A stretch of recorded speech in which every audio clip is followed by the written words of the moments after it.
앞부분 좀 들었는데요. 지금 기자회견이 진행되고 있습니다만 먼저 국정 브리핑 김성환 평론가께서는 좀 들어보셨나요? 네, 앞부분 좀 듣다가 들어왔는데요. 제일 핵심적인 기자들 질의응답하는 걸 제가 못 봐가지고 좀 아쉽습니다. 지금 하고 있는데 네. 국정 브리핑은 어떻게 들으셨습니까? 그냥 자화자찬이죠. 뭐 자기 자랑만 계속 늘어놓고 있어서 뭐 저는 그런 생각이 들더라고요. 쌀로 밥 짓는 얘기 하고 있다. 그러니까 원론적인 얘기 아무리 많이 하고 해봐야 뭐 합니까? 맡겨주시면 제가 잘하겠습니다. 또 잘할 겁니다. 이렇게 지금 얘기하고 있는 거 아닙니까? 그동안에 왜 잘 안 됐는지를 설명을 한다거나 또 국민들이 고통받은 부분에 대해서 자기가 정책 실정을 했다고 하면은 잘못한 부분이 있다고 하면은 그런 부분에 대해서 사과하고 심기일전해서 새로운 계획을 발표하는 게 맞을 텐데 이건 뭐 국정 브리핑이라고 얘기는 하지만 뭐 사실 어제부터 기사가 좀 나왔지만 그동안의 개혁 성과를 설명하는 자리라고 얘기했거든요. 새롭게 국민들한테 잘못한 것, 잘한 것 이런 것도 구분하고 앞으로 어떻게 할 것인지 국민의 동의를 구하는 자리가 아니라 아예 성격 규정 자체를 잘해왔다고 설명하는 자리라고 해버렸기 때문에 뭐 그렇게 큰 기대를 할 수는 없었던 상황일 것 같습니다. 윤경호 소장님, 저도 쭉 들어봤는데 하여튼 뭐 다 잘했다. 그리고 또 전 정부 얘기를 많이 하더라고요. 전 정부는 이 정도밖에 안 했는데 내가 이 정도 해놨다. 그러면 지금 국민들이 전 정부보다 더 살기 좋다고 이야기가 나와야 그 말이 설득력이 있지 않겠습니까? 전 정부 얘기하면서 맨날 써먹는 게 지난 문재인 정부 5년 동안 빚 400조 원 늘려놨다. 그래서 여력이 없다. 그 얘기 많이 하죠. 저는 이제 오늘 한다는 이 국정 브리핑이라는 게 지금 대한민국 국민들이 거의 지금 무정부 상태나 마찬가지 아니냐라는 불안감에 휩싸여 있잖아요. 아까 안께서 처음에 시작할 때 잘 정리하셨는데요. 우선 아주 좁혀가지고 이 의료 체계가 지금 뭔가 흔들려 있는 이 불안 사태를 이번 추석 연휴 언저리에 어떻게 헤쳐나갈 것인가. 이런 거는 어떻게 보면 좀 미시적인 당장의 현안이지 않습니까? 이런 현안들은 지금 뚝 제쳐놓고 전혀 엉뚱한 거시적인 것들만 가지고 4대 개혁에다가 저출생 이렇게 이름을 붙였어요. 그리고 시작하자마자 하는 얘기가 경제 지금 살아나고 있는 중입니다. 이렇게 얘기를 했어요. 모르겠습니다. 수출 뭐 지표 이런 것들은 일부 종목들 덕분에 살아나는 거 뭐 부인할 수 없어요. 그러나 한번 보십시오. 자영업 완전히 망해가고 있죠. 물가는 지금 막 올라가고 있죠. 그러니까 왼쪽 가슴 언저리 어디엔가가 지금 뭐 문제가 있든 뭐 아니면은 뭐 어떤 이유든 간에 몹시 지금 가렵고 아프고 하는 상황이라고 국민은 하소연을 하고 있는데 대통령은 저 오른쪽 엉덩이 뒤쪽 그냥 긁어주면서 아 제가 지금 국민들이 원하는 거 긁어드리고 지금 아픈 거 치유해드리려고 나섰습니다. 이렇게 얘기하는 형국이 아닐까. 그런 생각이 들어서 이거 사실 오늘 기자들과 지금 110일 만에 만나는 거라는데 안 하는 것만 못하지 않을까 하는 생각이 드네요. 마치 다른 나라에 살고 있는 그런 대통령 같이 보이지 않았습니까? 보스형님 TV께서 앵커님 오늘은 오프닝 욕으로 시작해 주세요. 오늘 브리핑 보고 욕 안 하면 안 될 것 같아서요. 자꾸 저를 욕쟁이로 만드시는데 정말 욕 나오는 그런 브리핑이었습니다. 임세현 대변인도 좀 들어보셨나요? 제가 보다가 좀 못 참아서 중간중간 끊으면서 봤는데요. 근데 전 사실 이번에 뭐 브리핑 한다고 했을 때 별 기대도 안 했고 예상이 되는 것도 있었습니다. 늘 똑같아요. 근데 이 대통령실의 연설비서관실은 대체적으로 일을 거의 안 합니다. 왜냐하면은 연설문 거의 똑같아요. 자유 얘기 분명히 할 것이고, 북한 얘기할 것이고, 가짜뉴스 할 것이고, 공정 얘기할 것이고, 법치 얘기할 것이고, 뭐 나중에 또 뭐 이렇게 마무리가 되지 않겠습니까? 우리 뭐 잘하고 있다로. 그러니까 이게 국민들이 이미 다 압니다. 아 이미 이런 얘기 하겠구나. 자유는 오늘 몇 번 나올까? 뭐 이런 생각도 했을 거고요. 아까 뭐 경제 이야기를 했는데요. 대통령께 도대체 수치 같은 거 보고 안 합니까? 대통령실에서요? 도대체 이 공무원들 일을 뭐 돈 받고 일 안 해요? 지금 우리나라 얼마 전에 나왔지만 국가부채랑 가계부채 합쳐서 3,000조가 넘었습니다. 역대 최고예요. 뭐 400도 늘었다고 하지만요. 실제적으로 체감하는 건 훨씬 높고 지금 미국발, 일본에서 시작된 뭐 금리 인상으로 인해서 줄줄이 세계 경제적으로 굉장히 위험한 상황. 우리 지난번에 아셨겠지만 블랙 먼데이라고 해가지고 폭락했던 그런 사건 있지 않습니까? 지금 환율도 요동치고 있고요. 수출 올라가고 있다 하지만 일부 뭐 자동차, 선박, 반도체 일부에서만 기저효과로 인해서 사실상 그게 올라간 효과로 보이는 거고 환율 인상했기 때문에 수출이 잘 되는 거입니다. 여러 가지로요. 경제 상황 매우 안 좋고 역대 최악으로 안 좋다는 게 우리가 실제로 체감하고 있는 겁니다. 그리고 가장 심각한 거 지금 의대 정원 문제에 대해서 지금 의료 대란이 일어나고 있잖아요. 나중에도 나오겠지만 전 지금 기자들 질문 의료 대란에서 물었을 때 그거까지만 딱 듣고 왔는데요. 야 결국은 이거였더라고요. 뭐 보험회사 실비보험 이야기를 하시더라고요, 대통령이.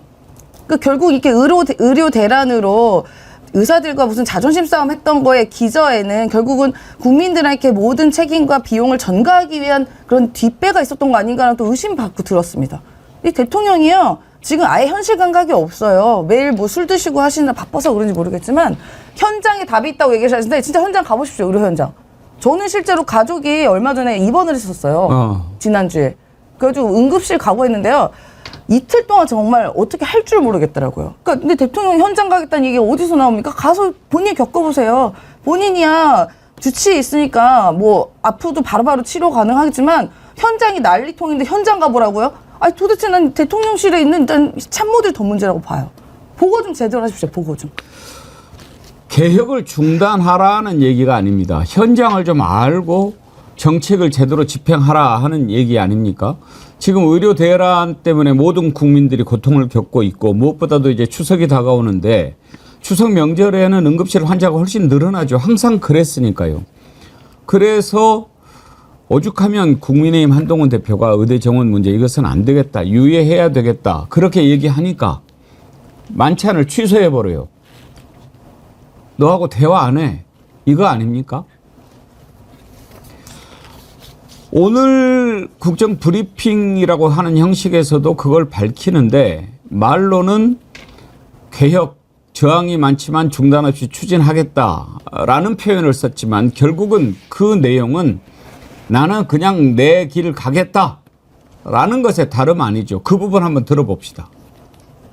존경하는 국민 여러분, 지금 우리 앞에는 반드시 해내야만 하는 개혁 과제들이 있습니다. 연금개혁, 의료개혁, 교육개혁, 노동개혁의 4대 개혁은 대한민국의 생존과 미래가 걸린 절체절명의 과제들입니다. 지금 하지 않으면 안 됩니다. 개혁은 필연적으로 저항을 불러옵니다. 개혁 과정은 험난한 여정이 될 것입니다. 정치적 유불리만 따진다면 하지 않는 것이 훨씬 편한 길입니다. 역대 정부가 개혁에 실패하고 개혁을 시도조차 하지 않았던 이유가 이 때문입니다. 우리 사회의 지속 가능한 발전에 반드시 필요한 구조 개혁이 지금까지 이루어지지 않은 이유가 바로 이것입니다. 저는 쉬운 길을 가지 않겠습니다. 국민께 약속드린 대로 4대 개혁을 반드시 이루어낼 것입니다. 그것이 국민 여러분께서 제게 맡겨주신 소명을 완수하는 길이라고 굳게 믿습니다. 국민 여러분께서도 나라의 미래를 위해 무엇이 옳은 길인지 한 번 더 생각해 주시고 정부의 노력에 힘을 보태 주시기를 부탁드립니다. 지금 의료 개혁 추진하고 있는데 적어도 그런 것을 추진하려면 여러 가지 상황을 좀 봐야지요. 그런데 지금 전공의들이 그만두고 돌아오지 않고 있고 다행히 이제 민주당이 적극적으로 나서서 간호법을 통과시켰지만 이것은 부분이죠. 일단 크게 봐서 이 부분에 대해서 개혁을 하려면 미리 딱 계획을 세워놓고 이렇게 했을 때 어떤 저항이 있을 것이다 예상도 하고 그런 대응책을 마련해야 되는데 아무런 대책이 없지 않습니까? 그런데 나는 그냥 계속 갈 거야. 이걸 어떻게 봐야 됩니까? 지금 윤석열 대통령은 고난 극복의 서사를 자기가 쓰고 있다고 착각하는 것 같아요. 그러니까 자기를 도와주는 사람이 없는데 자기가 이런 고난을 헤치며 개혁해 나가고 있다 이런 착각에 빠져 있는 거 아닌가 싶어요. 그러니까 자기를 이렇게 고난의 처지로 몰아넣은 사람들은 일종의 적으로 인식하는 뭐 그런 사고방식이 이미 확고히 굳어져 버린 거 아닌가 싶은데요. 지금 저 얘기 들으면서 저는 좀 약간 코웃음이 났어요. 왜냐하면 뭐 고난을 누가 만들었냐 아니냐 그런 걸 문제를 떠나서 윤석열 대통령이 무슨 개혁을 했다고 생각하세요? 개혁을 하긴 했습니까?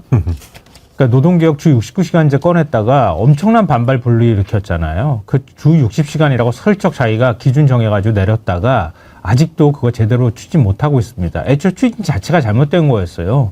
국민들 보고 더 많이 일해라. 월급은 더 적게 받고 길게 일해라. 이렇게 얘기를 한 거거든요. 제가 또 황당한 게요. 좀 우리나라가 그 일하고 있는 시간이요. 산업혁명 시기에 영국이나 이런 데서 일했던 노동자들이 일했던 시간하고 거의 비슷해요. 근데 그것도 모자라가지고 주 69시간제 일하라고 하니까 지금 개혁이 제대로 되겠습니까? 교육개혁. 갑자기 어디서 난데없이 킬러 문항 없애라고 그래가지고 교육 뭐 카르텔이 있니 어쩌니 그랬잖아요. 학원계만 다 두드려 잡았는데 뭐가 바뀌었습니까? 준 킬러 문항하고 킬러 문항은 무슨 차이가 있는 겁니까? 그것 때문에 입시에 일대 혼란이 발생했잖아요. 여기에 의료개혁하겠다고 얘기하면서 의사증원 2,000명 그 숫자 어디서 나는지도 모르는 거 덜컥 던져놓고 난 다음에 나중에 슬쩍 500명은 빼긴 뺐는데요. 그것 때문에 지금 교육계가 다 지금 고3들 다 거의 멘붕 상태입니다. 입시가 예측 불가능한 상황으로 갔거든요. 근데 의료개혁하겠다고 해서 자기가 그냥 덜컥 던져놓고 지금 뒷감당이 안 돼가지고 의료 공백 사태가 굉장히 심각한 상황으로 가고 있잖아요. 지금 연금개혁 얘기하잖아요. 문재인 정부 때 연금개혁안 제시했어요. 그때 4가지 사지선다로 제시했다고 얼마나 보수 언론에서 비아냥거렸습니까? 윤석열 정부에서는 정부 안 자체도 제대로 안 내놨고요. 24지선다형을 내놨어요. 그래놓고 자기가 연금개혁 제대로 추진했대요. 합의한 것부터 일단 먼저 하자고 21대 국회 마지막에 거의 여야가 합의했거든요.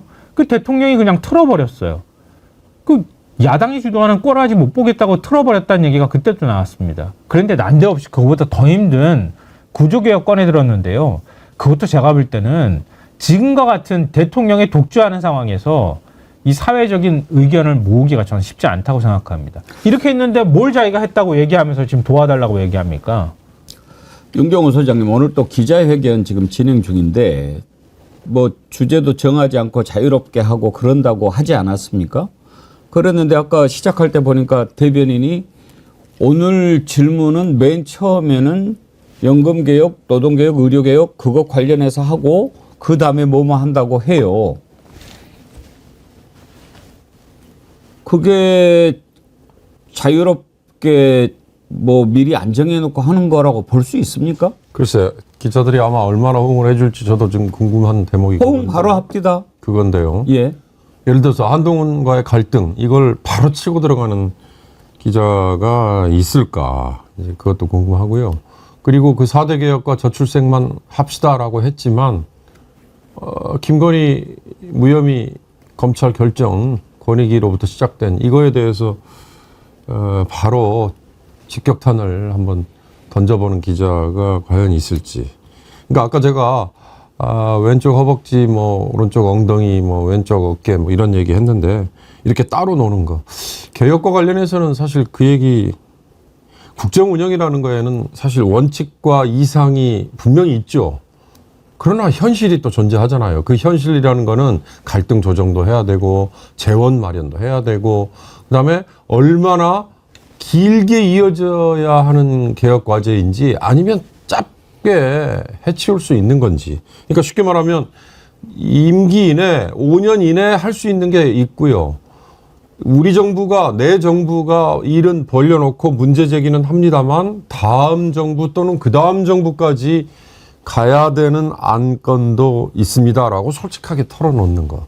이제 그러려면은 이 전임 정부에서 이미 씨를 뿌려놨는데 저희가 그걸 물려받아서 여기서 싹을 틔우고 그 다음에 다음 정부에서 열매를 맺도록 하는 것도 있습니다라는 얘기도 사실은 해야 되는 거죠.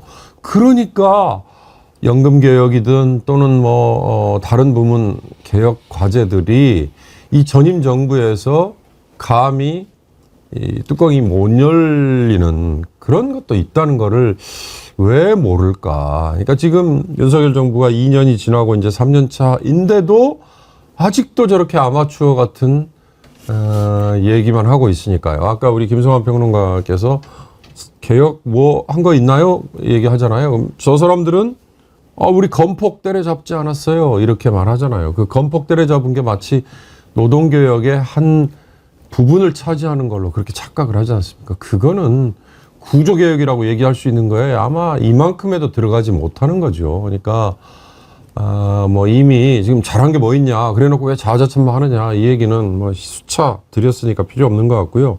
제발 이 정부 내에서 할 수 있는 게 이거고 그 다음 정부까지 가야 되는 건 이겁니다라는 솔직한 얘기 위에 이런 4대 개혁 같은 거를 언급했으면 좋겠다는 주문을 하고 싶습니다. 제가 오늘 방송사를 다 이렇게 보지는 못했는데 이향님께서 이런 글을 주셨네요. MBC는 취재도 아닌 그냥 틀어만 주는 중계도 못하게 했다니 참 이런 독재도 없습니다. MBC가 중계를 못했나요? MC 라디오 중계 못하는 건 제가 봤거든요. 확인했는데 TV 중계는 제가 확인을 못했거든요. 한번 봐야 될 것 같아요. MBC가 안 하면 몰라도 글쎄요. MBC를 못하게? 중계를 못하게 했다? 이럴 수는 없을 텐데 한번 이건 제가 좀 확인을 해보겠습니다. 만약에 그랬다면 또 얘기가 나오겠죠. 좀 심각한 거죠. 사실 이게 뭐 본인이 좋아하는 뭐 방송이 있을 것이고 좋아하시는 유튜브도 있으실 거고 한데 이거는 방송의 영역은 공공의 영역입니다. 그리고 특히나 MBC 같은 건 공영방송이기 때문에 이걸로 하고 내 맘대로 하고 안 하고, 그러니까 저는 만약에 그렇다고 한다면요, 이게 윤석열 대통령의 철학이 그대로 담긴 거다. 이 공사가 구분이 전혀 안 되지 않습니까? 윤석열 대통령 자기 맘대로 해요. 예를 들어서 뭐 지금 뭐 여당 대표 만나려고 하는 것도 본인이 기분 나쁘니까 안 만나고 하고, 그러니까 모든 게 사적 영역이다라고 저는 생각 들었어요. 그리고 저는 기자들께 좀 안타까운 지점이 있습니다. 기자들 질문 물론 여기에 칸막이를 뒀어요. 연금개혁 질문하고 뭐 질문하고 요거 자체도 매우 비상식적인 일입니다만 그래도 그거 하란다고 합니까? 이거 물어봤어야죠. 대통령님 뉴라이트 진짜 모르세요? 김태우 차장이 모른다는데 진짜 모르십니까?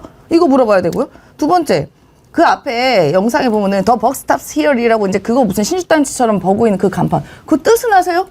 그 뜻 뭡니까? 최종 책임은 나한테 있다 뜻 아닙니까? 그 바이든 대통령 준 선물. 그거 뜻 좀 물어봤으면 좋겠어요. 그 뜻은 알고 그 앞에다가 다 갖다 놓는지. 근데 세 번째, 일본은 뭡니까? 대통령께. 이것도 질문해야 됐고요. 네 번째, 독도는 한국당 맞습니까? 이거 못 물어봅니까? 저는 저랑 물어봤을 것 같거든요.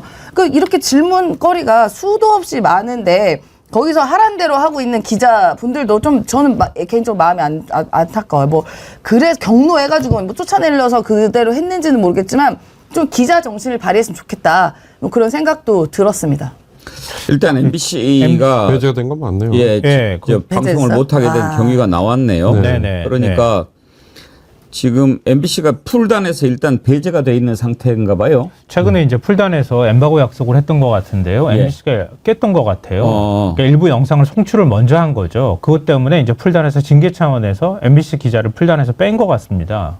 그러니까 뭐 뺐다기보다는 징계를 줬다고 하는 게 현재로서 맞을 것 같은데요. 근데 공교롭게 MBC 선명에 따르면은 공교롭게 국정브리핑이 갑자기 잡히면서 그 영상 풀단에 취재 풀단에 들어가지를 못했다 이렇게 얘기를 하고 있는데요. MBC 쪽에서 이번만 그냥 받을 수 있도록 해달라 이렇게 얘기를 했는데 일부 방송사에서 그것도 안 된다 기자들이 반대를 했다고 합니다.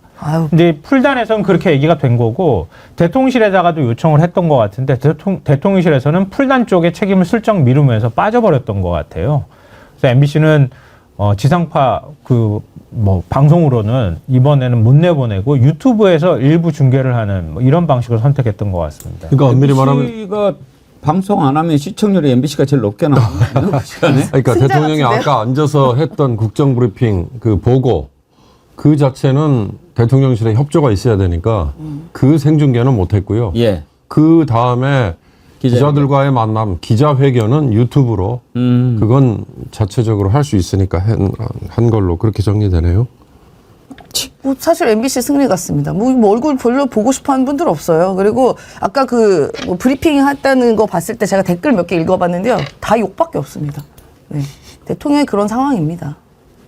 대통령님 힘내세요 이런 글들 올리는 사람들도 있습니다. 제가 보니까.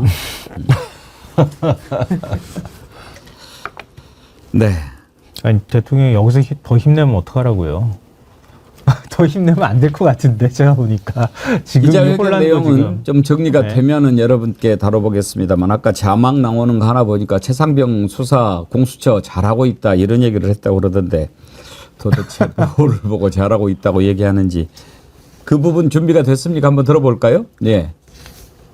네, 동아일보 황영준 기자님. 오랜만입니다. 네, 동아일보 황경준입니다. 한동훈 대표가 제안한 제3자 추천 특검법과 관련해서 여야가 신경전을 벌이고 있는데요. 여야 합의로 법이 통과된다면 대통령님께서 수용하실지 아니면 재의 요구를 하실지 그 판단과 이유가 궁금하고요. 그리고 여전히 특검은 공수처 수사 이후에 필요하면 하시겠다는 입장인지 궁금하고 마지막으로 임성근 전 사단장 구명 로비 의혹에 대해서 실체가 있다고 생각하시는지 여쭙고 싶습니다. 질문이 굉장히 많으시네.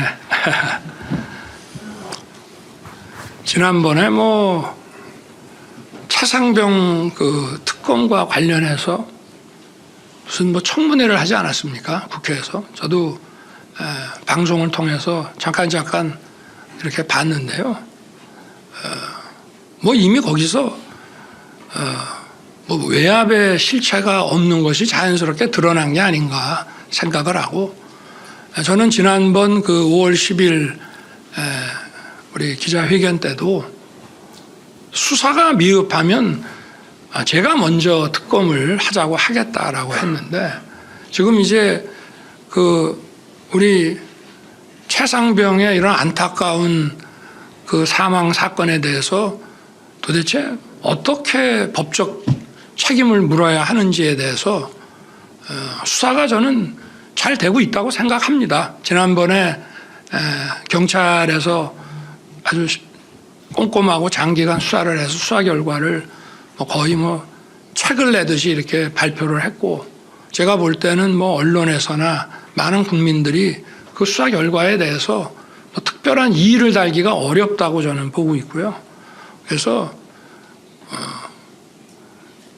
국가에 헌신하기 위해서 군문에 들어왔는데 그러한 그 장병이 사망한 거에 대해서 그 원인과 책임을 제대로 규명하지 않는다면 어떻게 강군을 만들 수 있겠습니까? 그래서 거기에 대한 규명이 필요하고 그리고 그 규명 자체를 군에다 맡기질 않고 이미 민간 수사기관에 또 민간 재판기관에서 하도록 제도가 바뀌어 있고 거기에 따라서 저는 그 절차가 아주 엄정하게 진행되고 있다고 생각합니다. 뭐 이런 것으로 제 답변을 대신하겠습니다. 네. 대답. 갑자기 확 나네 정말. 참, 어이가 없네요. 외압의 실체가 청문회 때 드러났습니까? 오히려 외압의 실체가 있다고 하는 의혹이 더 증폭되지 않았습니까? 국방부 장관 혼자서 단독으로 결정한 게 아니라고 하는 게 그 숱한 통화 기록을 통해서 지금 다 어느 정도 드러나고 있는 거잖아요, 정확히. 그리고 다 아시다시피 802 7070 번호. 결국은 그 정도 여러 사람한테 대통령실 참모부터 시작해서 국방부 장관 이런 사람들한테 이 전화번호로 전화를 할 수 있는 사람은 대한민국에서 대통령밖에 없다는 게 뭐 그건 굳이 묻지 않아도 알 만한 상황 아닙니까? 근데 외압의 실체가 없다고 얘기하는 것도 좀 웃기고요. 경찰이 수사 잘하고 있다 이렇게 얘기하는데요. 임성근 사단장 수사 결과 경찰이 발표한 거 많은 분들이 보시지 않았습니까? 너무 어이가 없어가지고 진짜 할 말이 없을 지경이거든요.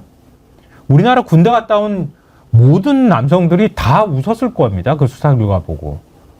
사단장이 있고 그 밑에 여단장이 있는데 물론 이제 당시에 그 부대를 관할하고 지휘를 할 수 있는 권한은 육군에 있다고 치고 그렇지만 그러면 육군한테 있는데 왜 여단장이 있는데 사단장이 거기 가가지고 일일이 뭐 홍보 지침을 얘기할 필요가 있겠습니까?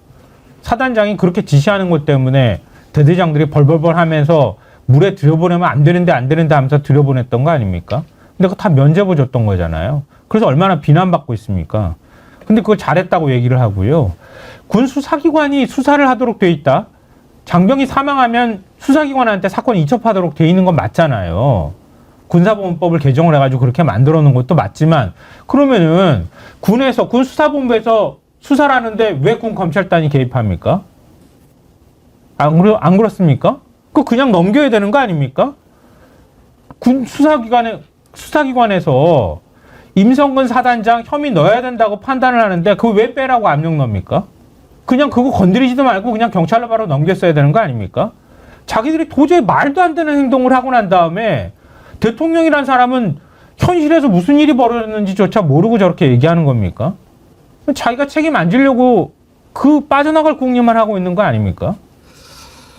지금 윤석열 대통령 발언하는 것을 듣고 우리 점잖은 김성한 평론가가 그랬는데 지금 저런 답변을 하면 아니 윤경호 소장님 일단 당연히 저기선 추가 질문이 나와야죠. 그게 제대로 된 기자회견 아닙니까? 근데 추가 질문이 없었대요. 그러니까요. 그러니까 제가 그 얘기를 하고 싶었습니다.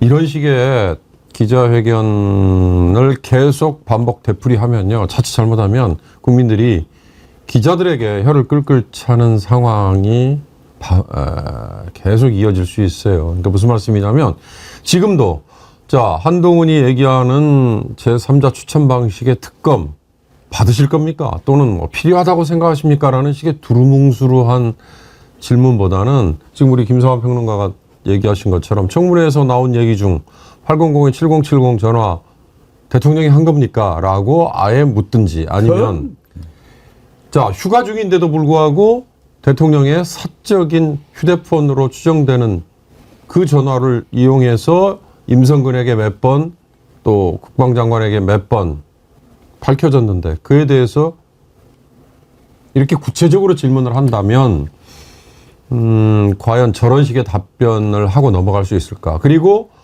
엉뚱한 동문서답을 했을 경우에 같은 기자가 반복해서 추가 질문을 할 수 있어야 되는데 지금 아까 MBC 기자가 이 엠바고 깼다고 그래서 풀단에서 배제된 것 때문에 아예 이 중계 자체도 못한다라는 식의 지금 언론사의 취재와 이 출입처 운운하는 이런 행태에서는 미국식의 이런 계속해서 나온 답변에 대해서 다시 묻고 더 묻고 더 묻는 이 방식이 잘 이루어지지 않고요. 또 하나는 우리 기자들도 너무 점잖죠. 좀 죄송한 말씀입니다만 그러다 보니 보는 분들이 아마 이런 식의 기자회견이 계속 반복되면요. 아마 대통령을 욕하는 거야 뭐 기본일 거고 기자들에게도 손가락질을 하고 혀를 끌끌 차지 않을까 싶은 안타까운 생각이 드네요.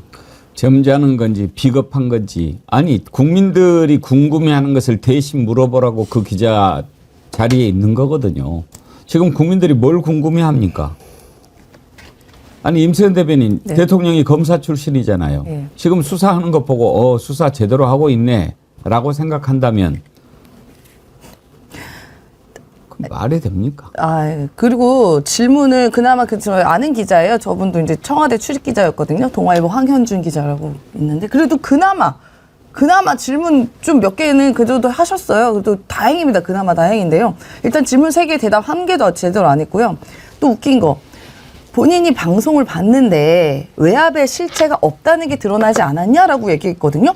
근데 난 그 방송 뭘 보고 저렇게 얘기하시는지 모르겠어. 뭐 그거 유튜브 보신 겁니까?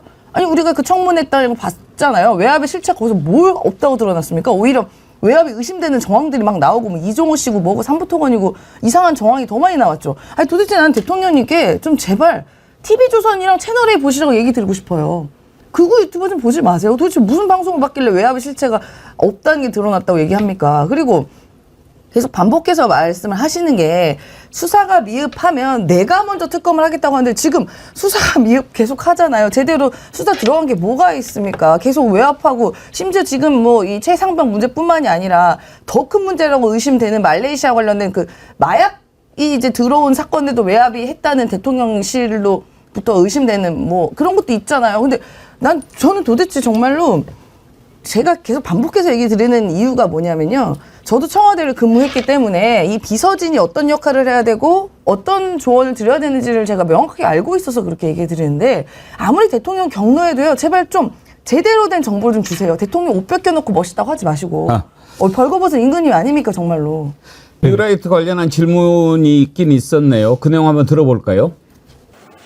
뉴라이트로 보이는데 윤석열 대통령님도 혹시 뉴라이트십니까? 대통령께서는 아마 뉴라이트의 의미를 정확히 모르고 계실 정도로 이 문제와 무관. 대통령 유라이트의 의미를 잘 모릅니까? 네, 네. 대통령 유라이트의 의미를 모르신다. 왜냐하면 이건 그래서 이렇게 여러 번 이런 유라이트의 사상에 입각한 말을 막 하시는 거라고 이해하면 되겠네요. 예. 특정 혹시 세력이- 네. 잠깐만요. 김태호 차장님께서 대통령 연설문 써주는 거 아닙니까? 여럿이서 같이 계기마다 협업하고 많은 부분 대통령의 협업해서 의견을 써갖고 나온 반영합니다. 연설물이 지금 이런 내용 유라이트식 발언을 막 한다 이 말인가요? 뉴라이트 발언을 대통령이 하신 적이 없습니다. 그리고 뭐 뉴라이트 얘기가 요새 많이 나오는데 저는 솔직히 뉴라이트가 뭔지 잘 모릅니다. 왜냐?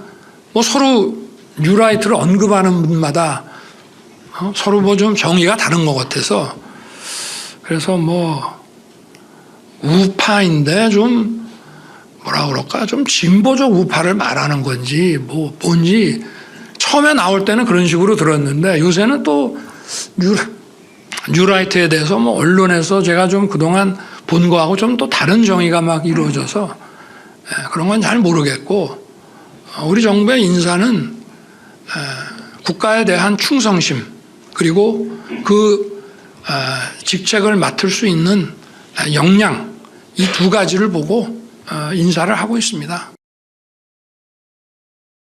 임세현 대변인님 아는 게 뭐 있어요? 아니, 그러니까 김건희 씨가 맞는 말 했네요, 옛날에. 그런 말 했어요. 우리 남편 아무것도 몰라요. 내가 다 알려줘야 돼요. 뭐, 거기 뭐 맨날 방구나 뿡뿡 끼고 할지 뭐랍니까? 뭐 이런 얘기를 했다고, 뭐 그런 영상, 뭐 그 녹취 같은 게 있다고 하지 않습니까? 했다고 아니고 그렇게 네, 했어요. 예. 너 들었어요? 네, 우리 남편 아무것도 몰라도 진짜 아무것도 모르네요. 김건희 씨가 오히려 낫네요. 다 알려주고 하니까 아무것도 모르니까. 아니, 아무것도 모르는 사람이 대통령 왜 하고 있습니까? 그거 못하겠으면 내려오는 게 서로 편하지 않겠어요? 국민도 편하고, 본인도 편하고. 본인도 그냥 술 맘대로 먹고 누가 뭐라고 안 하니까 좋잖아요. 아무것도 모르면. 장난. 제가 보면서도 웃겨가지고요. 그러니까 김태효 뭐 실장이나 대통령실에 있는 참모들이 저런 모습 봤을 때, 와, 우리 진짜 행운이다. 우리 막 대통령 놀려먹고 저 권력, 권한만 이용하고 아무것도 모르니까 우리 맘대로 할 수 있겠냐라고 생각하지 않겠어요? 아무것도 모르는 대통령이요? 그러니까 지금, 이것도 물어보고 싶어요. 이렇게 아무것도 모르고 순수하시니까, 그러니까 지금 우길기, 소위 전범기라고 하죠. 전범기가 이제 우리나라 해상에 들어온다는데, 아마 대통령이 이럴 거예요. 나 전범기가 뭔지 모르는데? 우길기 뭔지 모르는데? 저게 뭐예요? 이러겠어요? 아무것도. 모른다고 다 해결이 되는 거예요? 5천만 국민을 갖고 책임져야 되는 대통령이 이렇게 모른다고 해결되는 게 저는 참 기가 막힙니다. 그러니까 본인이 아무것도 모르니까 우리 국민도 아무것도 모르는 바보라고 생각하니까 이렇게 막 하는 것 같기도 해요. 어떻게 보면 좀 이해가 되는 면이 있어요. 아까 이제 일본 그러니까 우길기 전범기라고 말하고 싶은데 관련해서도 예전에 국방부 장관이 이렇게 말했습니다. 그 당시에도 이제 이런 문제가 있었어요. 관함식이 들어온다 만다로 그때 국방부 장관 우리 지금 알고 있는 도주런 이종석 장관이 그거 약간 달라요. 약간 그 각도가 틀어져 있습니다. 이렇게 말을 했거든요. 그러니까 이런 인식을 갖고 있기 때문에 지금 이 그러니까 전범기가 우리나라 들어온다는 건데요. 저는 참담한 게 이게 들어오고 하는 것보다 우리 군인이 그 군함식 오면 경례하지 않습니까? 그 전범기에다 경례를 하는 우리 군인들이 얼마나 참담할까가 더 속이 상하네요. 오늘이 8월 29일입니다. 경술 국치일이죠. 나라를 빼앗긴 날입니다. 예, 오늘 아니요, 그 말씀 이것만 하나만 좀 말씀드렸으면 좋겠는데요. 우리가 역사를 왜 배웁니까?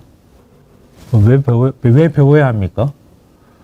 과거 역사를 통해서 우리가 다시는 그런 치욕을 겪지 않기 위해서 역사를 배우는 거 아닙니까?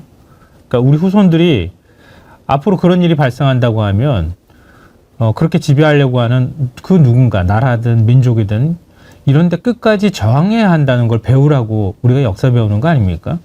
근데 윤석열 대통령이나 윤석열 정부 사람들은 적당히 친일하고 그때 시대는 불가피했다고 얘기하는 이런 방식으로 지금 역사 가르쳐 주겠다고 얘기하는 거 아닙니까?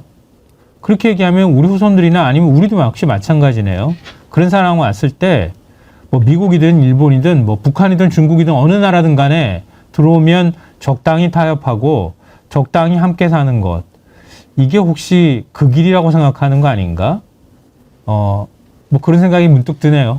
역사 교육 자체를 받을 필요가 없다고 생각하는 사람들일 것 같습니다. 예, 오늘 8월 29일인데 보수 형님 TV께서 슈퍼챗 릴레이를 시작하셨는데 일부러 이렇게 쓰신 거죠? 채팅창에 욕은 못하겠고요. 오늘이 8월 18일이죠. 18일 하셨는데 오늘 8월 29일인데 보수 형님이 시작하신 릴레이에 계속 많이들 동참해 주셨네요. 락님, 조사로스님, 하양맘님, 김지우님, 원희님, 끄덕잼님, 경현님, 문석원님, 공의님, 추억의 메텔님, 요환님, 사랑지니님, 쑥이님, 까멜라님, 꼬리 잡음요, 공인님, 네, 탄핵 릴레이 동참하면서 슈퍼챗 보내주셨는데 감사드립니다. 쪼사로스님은 오늘 오후 4시 들어와 딥블루 앵커님께 질문 내용 준비하시고 참여 부탁드립니다. 매주 금요일 김용민 용빠따도 홍보 참여 부탁드립니다. 저 대신해서 또 이렇게 알려주셨는데 조사로스님 감사합니다. 백운기의 정어리TV 대변인이십니다. 1부는 여기서 마치겠고요. 2부에서 오늘 기자회견 어떻게 생각하는지 그리고 최근에 전 정부가 하도 빚을 많이 남겨가지고 힘들다고 하면서 이 정부 용산으로 대통령실 옮기고 관저도 옮기면서 또 관저에 사우나 드레스룸 만든다고 돈을 또 엄청 썼더라고요. 이거를 국회에서 질문한 의원이 있습니다. 개혁신당의 천하람 의원. 2부에서 만나보도록 하겠습니다. 1부 함께해 주신 김성하 평론가님, 윤경호 소장님, 김세현 대변인님 세 분 수고하셨습니다. 감사합니다. 감사합니다. 예. 감사합니다.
진형님께서요. 우리 정어리원들 대단하십니다. 개가 짖는 소리를 어떻게 알아들으시고 화가 난다고 말씀하시니 전 그냥 멍멍 소리만 들리던데. 예, 이 정도 하지요. 뭐 기자회견 기대도 하지 않았지만 앞에 국정브리핑 딱 42분간 하더군요. 국민들한테 국정브리핑 한다고 그러면 정말 지금 국민들이 뭘 제일 힘들어하고 있고 어떤 얘기를 해야 국민들이 안심하고 정부를 믿을 수 있는가 여기에 포커스를 맞춰야 되잖아요. 100며칠 만에 한다고 하는데 잘했다고 나 전부 잘했다고 뭘 잘했는데요. 그래서 국민들 살기가 좋아졌습니까?